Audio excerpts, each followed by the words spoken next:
દોસ્તો આ હળવદની ભૂમિ છે, વીરભૂમિ હળવદ. આ હારબદ્ધ પાળિયાઓ જોઈએ તો આપણને એમ લાગે કે જાણે આખે આખી ફોજ આપણી સામે ઊભી હોય. એટલી બધી વીરગતિની વાતો લઈ અને આજે પણ હળવદનું પાદર જે છે એ ખોખારા ખાતું ધમધમતું ઊભું છે.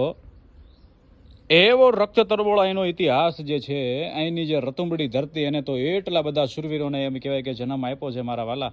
એટલા બધા સતી માતાને, એટલા બધા સંતને જન્મ આપ્યો છે, તેની શું વાત કરવી. આ હળવદની ભૂમિની માલિકા જ્યારે પણ આપણે આવીએ ને ભાઈ, ત્યારેના પાદરમાં આપણે આવીએ ને આવા અતિ વિશાળ હારબદ્ધ પાળિયાઓ જોઈએ તો આપણને એક રોમાંચ થાય. ઓહો હો, વાહ ભાઈ વાહ. હે વીરભૂમિ હળવદ, હે ઝાલાવાડની જોરાવર ધરતી, તને મારા કોટી કોટી વંદન. હે માવડી, એવા નરબંકાઓને તે જન્મ દીધો છે, એવા સતી સંત અને સુરાઓને તે એમ કહેવાય કે પેદા કર્યા છે કે જગતના ચોકની માલિપા તને ઉજળી કરી દીધી. હે માં, હે ઝાલાવાડ, વાહ ભાઈ વાહ. દોસ્તો આ બધી છતરડીઓ આપજો. ત્યારબાદ આ જગ્યાએ પણ આ પાળિયાઓ આપ જોઈ શકો છો.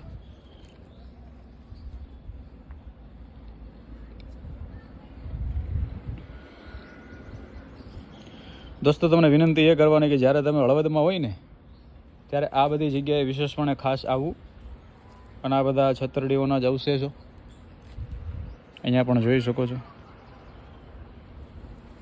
આ બધા શૂરવીરોના દર્શન કરવાને માટે આપ હળવદ જરૂર ને જરૂર આવજો મારા વાલા. બધા પાળિયાઓ જે છે એમાં સિંદૂર સાફા સારામાં સારી રીતે થયેલા છે દોસ્તો. અને ધૂપ દીપ અગરબત્તી એની પણ સારામાં સારી વ્યવસ્થા છે એકદમ. એટલે એનો મતલબ કે અહીંયા અવારનવાર દર્શનાર્થે લોકો આવતા હોય છે. ખૂબ સારી બાબત છે.